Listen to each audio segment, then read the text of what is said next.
the day! It's not the day, it's the day!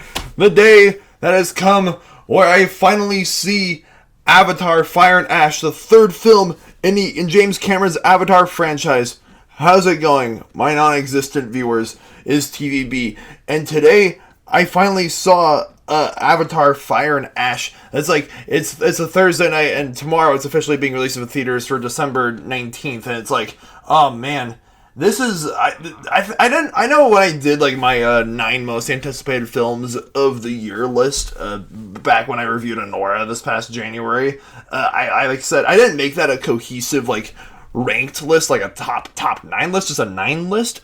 But this was the film I was looking forward to the most for 2025. Once again, Sam Worthington reprises his role as Jake Sully, and Zoe Saldana comes back as Neytiri, and Stephen Lang comes back as Korich, and the other actors in the other 2 Avatar films are now back, and James Cameron once again in the director's chair, as it's like, so basically right after where the events of Avatar: Way of Water take off, where like there's the RDA is right on the tails of Jake and Neytiri and their family, and they gotta like do the things of some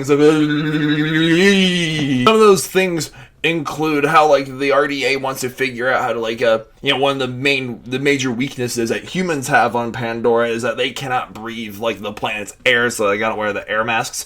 Meanwhile, you guys saw this in the trailer, Spider, played by Jack Champion, the kid who was basically raised by the Na'vi, on Pandora, who's still a human, loses the need for the mask and, is able to breathe the air on Pandora. And of course, there's the Ash people, a new Na'vi tribe, who are actually very hostile and very aggressive towards the other, like, Na'vi clans, and they side force it, and they, like, and it's them and the RDA being the main antagonists for the film. The biggest problem that I loved Way of Water, obviously the first Avatar film. To anyone who hasn't, I think anyone who's been watching my videos long enough probably knows this, but the first Avatar, way back in 2009, is one of my all-time favorite films. I have it's in my top 5. I've rewatched that movie God knows how many times, over the years, ever since I was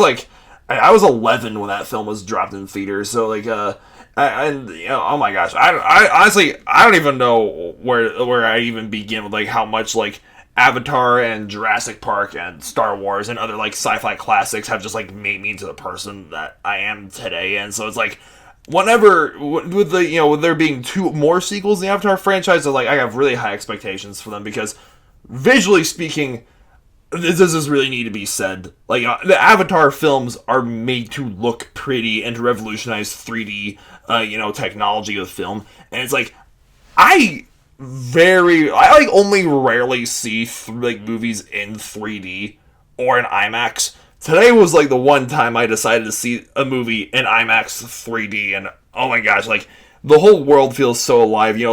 The makeshift airshift things that you saw in the trailer with the aliens pulling the hot air balloons, it all looked spectacular. The action scenes, again, it should really go without saying, it's James Cameron.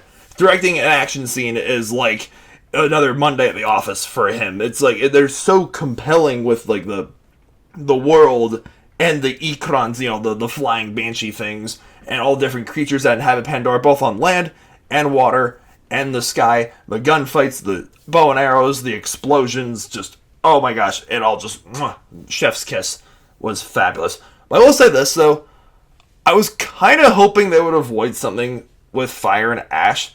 You guys, like I said, I loved Way of Water, but I will agree with, the critics of it who say that, it's a little, the plot, the narrative for Way of Water is a little too similar to the first film. It has that, that Force Awakens syndrome, so to speak. When Star Wars The Force Awakens, people pointed out, how that movie had a lot of similar plot points to, Star Wars A New Hope, the very first Star Wars film.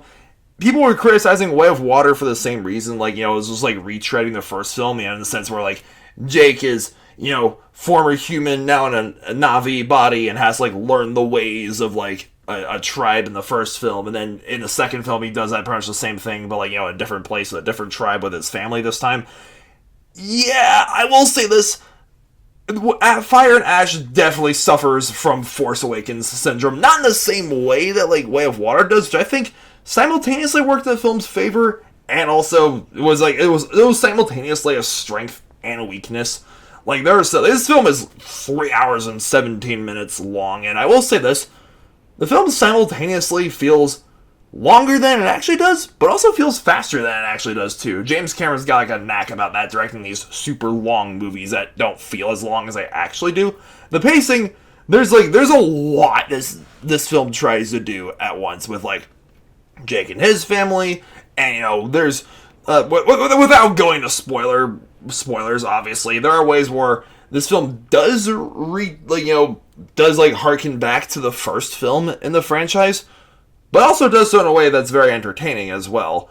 Narratively speaking, there are some moments where I was like kind of just like not annoyed, but just like confused. I was like, oh, they're taking it this direction. Okay, I see how it is. And it's like, and there's a lot of ways where I feel like I loved there's like different parts. Like there's scenes with Jake and his family, scenes with Loak, and basically Jake's younger son after losing his Natayam in the last film. It's like, this film is him trying to become like his own man, so to speak, and it's like his coming of age story. And there's Kiri with her dilemma, and Spider with not needing the mask anymore, and of course there's the Ash people, which I thought were the most them and like the RDA, where I think the two main antagonists throughout the film were like every scene they were in. I was definitely the most intrigued because I was really like I speculated on this in my 40 plus minute review of the first Avatar film that I did back in 2022, 2 months before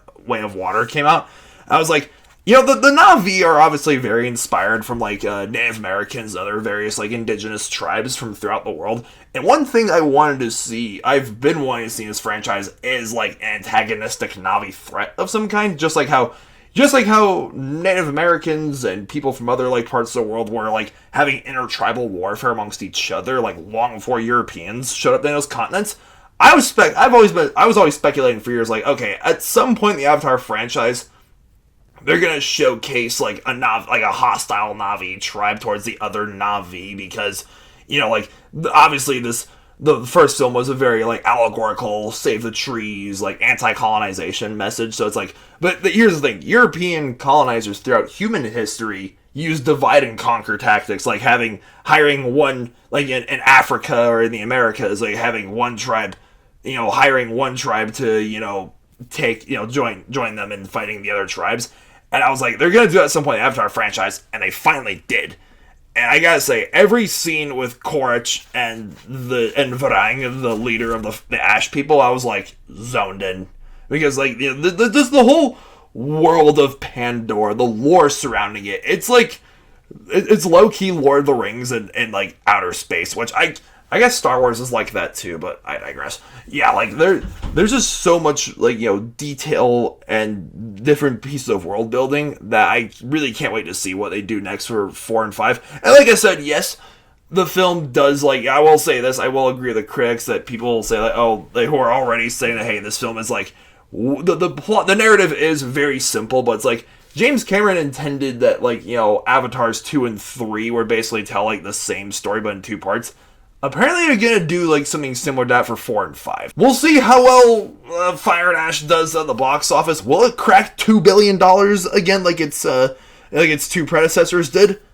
I guess we'll find out. So yeah, I gotta say Fire and Ash gets a 7 out of 9 stars. It's a really likable film. Alright, so I know I saw this, it's officially being released tomorrow on the 19th, so I gotta ask, if you have already seen Fire and Ash, what did you think about it? Did you like it, dislike it, love it, hate it, think it was okay? Let me know in the comments down below. Did you, where you'd put on your rating scale, and subscribe to this channel, please. And you guys, jeez, I'm just kind of dumbfounded that we're a week away from Christmas. My second job closed today. I kind of touched base on that in my last Schizo rambling, and stay tuned for other videos I have planned for December, and of course my New Year's Eve Q&A that's coming around in 2 weeks. Thank you for watching. Have a good night and stay beastly.